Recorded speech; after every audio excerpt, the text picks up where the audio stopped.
ওই রজত আর নবাবকে নিয়ে আমরা কিন্তু বেকার ভাবছি। মানে মানে মানে হলো কি, আমি শিলিগুড়িতে জয়ন্তকে নিয়ে রেডি থাকবো, আর তুমি আর টাইগার নন্দিনী মাকে মিথ্যে বলবে যে ওই তোমরা শিলিগুড়িতে বেড়াতে যাচ্ছ। আর শিলিগুড়িতে যাওয়ার পরে আমি জোর করে ওই জয়ন্তের সঙ্গে নন্দিনীর বিয়ে দিয়ে দেবো। হ্যাঁ, আর একবার বিয়ে হওয়ার পর নন্দিনীর নবাবকে আস্তে আস্তে ভুলে যাবে। তখন দেখবে ওই রজত নবাবের মন ঠান্ডা করতে গিয়ে ওই বাগানের দিকে তাকাবার সময় পাবে না। Good, very good. তোমার আইডিয়াটা মন্দ নয়।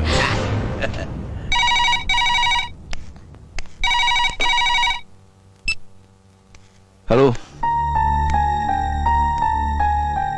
হ্যাঁ, ও আচ্ছা আচ্ছা, শোনো, আমি তোমায় ঠিক যা যা বলবো তুমি সেই কাজগুলো করবে, বুঝেছ? তাহলে টাইগার, বুঝে গেছি দাদা, আপনি কোনো চিন্তা করবেন না। আপনি শুধু নন্দিনী ম্যাডামকে নিয়ে শিলিগুড়িতে পৌঁছন, বাকি দায়িত্ব এই টাইগারের। এই জন্যই তো তোকে এত ভালোবাসি রে টাইগার।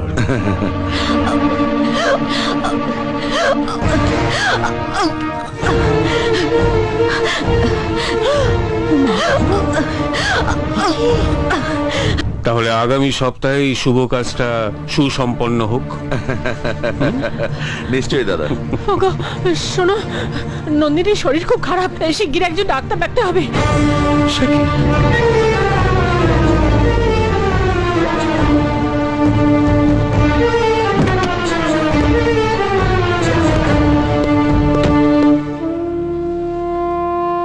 দেখি মা চোখটা।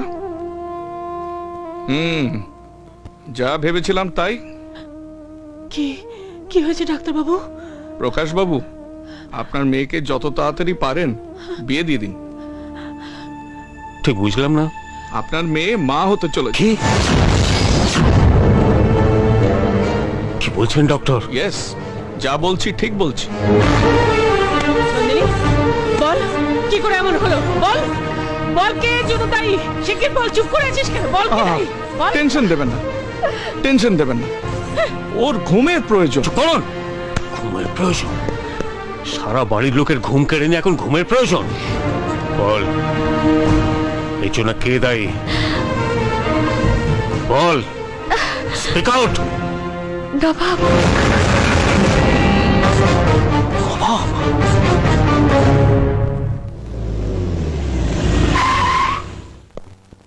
আরে আসুন আসুন আসুন, আপনার জন্যই তো আমি অপেক্ষা করছিলাম।